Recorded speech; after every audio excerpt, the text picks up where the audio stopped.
Bon dia, classe de quart! Avui repassarem el tema 3, l'origen de la industrialització, que traduirem en estudiar la primera revolució industrial. Veurem avui 4 punts. En primer lloc, una introducció, que és el concepte de revolució industrial i quines són les seues característiques essencials. Després parlarem del seu marc geogràfic i cronològic. Després parlarem del naixement de la revolució industrial en si, i després parlarem del desenvolupament del capitalisme. Comencem amb la introducció. Bé, ja sabeu que la revolució industrial, a la fi i a la cap, són una sèrie de canvis en el sistema productiu que es produïssin en Anglaterra entre la segona meitat del segle XVIII i les primeres dècades del segle XIX, que provoquen una transformació molt profunda, més profunda que qualsevol altra revolució de caràcter polític.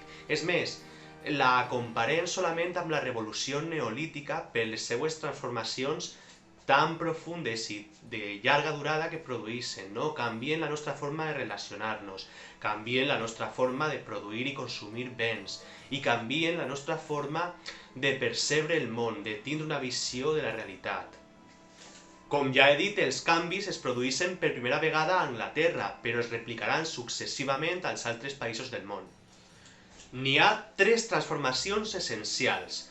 D'una banda, es generalitza el treball assalariat, un treball més especialitzat, més productiu, més eficient, amb l'ajuda de màquines, un treball mecanitzat, amb l'ajuda de màquines i de fonts d'energia com el vapor i el carbó.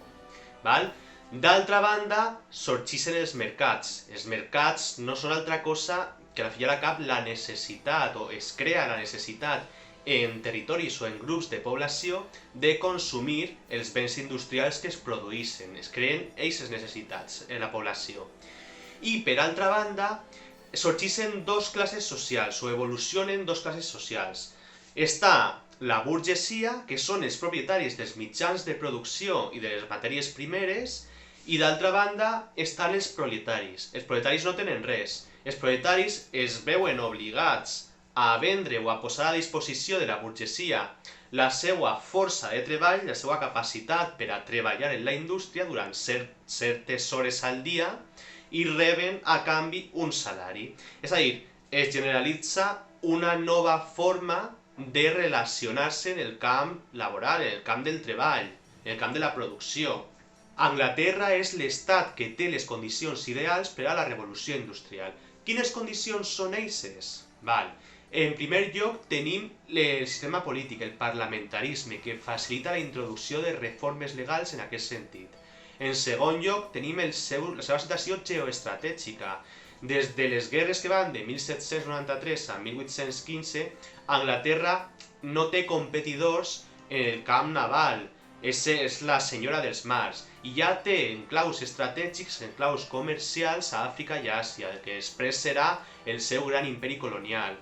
I per altra banda, molt important, són les reformes que s'introduïssin a l'agricultura, que permetixen tindre una agricultura excedentària i molta mà d'obra a disposició de l'Estat, perquè n'hi ha els excedents de l'agricultura afavoreixen que pugi la natalitat i baixi la mortalitat, també les reformes científiques i sanitàries, i n'hi ha una part de la població, ja ho veurem, que es queda sense terres i que necessita buscar una manera de tindre ingressos. Els historiadors, d'una manera arbitrària, perquè ja sabeu que això és una suma de canvis i condicions que van transformant la forma de produir, situa l'inici de la revolució industrial al 1764, que és el moment en què s'inventa la filadora Jenny, que és una màquina que permetís multiplicar la velocitat del filat d'un teixit. I situen la fi de la primera revolució industrial al 1830, la data en què es va construir el ferrocarril que connecta les ciutats de Manchester i Liverpool. Passem al punt 3, el naixement de la revolució industrial. Per explicar les causes hem de dir que això és multicausal, hi ha una explicació multicausal, n'hi ha diverses causes que s'influïxen entre elles i que expliquen la revolució industrial. Primerament podríem esmentar els invents, no? Tenim, per exemple, la filadora Jenny al 1764, el telar de Cartwright al 1785, la desmuntadora de cotó de Whitney al 1793, la selfactina de Roberts ja en el segle XIX. El que passa és que quan es produeix un canvi En l'operació de filat, per exemple, es produeix una task en l'operació de textil, no? La indústria textil té aquestes dues operacions, la de filat i la de teixit. Aleshores, el canvi, l'invent que es produeix a l'operació de filat provoca que es produïsca un altre invent a l'operació de teixit. I d'aquesta manera els invents també es retroalimenten entre ells. També es produeixen canvis importants en el món agrícola que tenen que veure la revolució.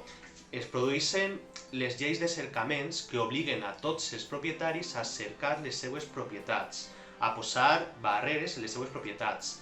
Com no tots poden assumir el gast que això suposa, els propietaris més xicotets, els que tenen propietats més humils i que produeixen menys, es veuen obligats a vendre aquestes propietats i a quedar-se sense terres. I es consolida una classe de propietaris mitjans que a més també compra les terres comunals, les terres que diguem que explotaven tots, que eren prats, boscos, etc., que explotaven tots sense haver de pagar res, les terres comunals, se les apropien, es privatitzen, i aquests el que fan és innovar en les seues propietats. Porten una combinació d'agricultura amb cereals, amb vegetals nitrogenants com el trèvol, les faves, etc. I que això es pot combinar fàcilment en la ramaderia i eliminar el guaret, la part de la terra que està sense conrear durant un període de temps. D'aquesta manera l'agricultura es fa més productiva i a més n'hi ha una part dels camperols que estan sense res, sense terres i que es veuen obligats a vendre la seva força de treball. També n'hi ha innovacions com la invenció de l'arat triangular, com l'operació de llaurar en fileres o com les primeres trilladores. Tot això també explica uns canvis importants en el camp, en l'agricultura. Tot això també afavoreix que es creï un mercat intern molt potent a Anglaterra, un mercat intern, és a dir, persones en disposició de comprar els béns industrials que es produeixen, que són els propietaris mitjans que s'han enriquit d'aquesta privatització i venda de les terres més xicotetes i de les terres comunals, que han ampliat les seues propietats i que les han modernitzades i d'aquesta manera les han fet més rendibles. Passem al punt 4, el desenvolupament del capitalisme.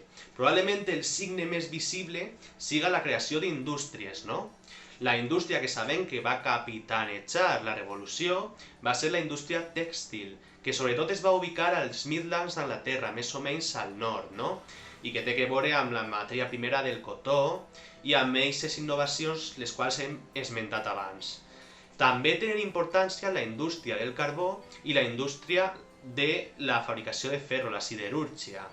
La indústria del carbó, la mineria del carbó, es va veure afavorida per la creació de la màquina atmosfèrica que permetia llevar l'aigua en les galeries subterrànies i la siderúrgia es va veure afavorida per la utilització del coc. El coc és de cremar prèviament el mineral del carbó i és menys costós que el mineral vegetal, que el carbó vegetal. També n'hi ha altres indústries que tenen un paper molt més secundari però que les podem esmentar, no? La indústria de la pell, la indústria del cuir, la indústria del paper, la indústria de la construcció, la indústria de les begudes alcohòliques, la indústria de la porcellana, etc. Amb això suficient i el pròxim dia veurem més. Soy minero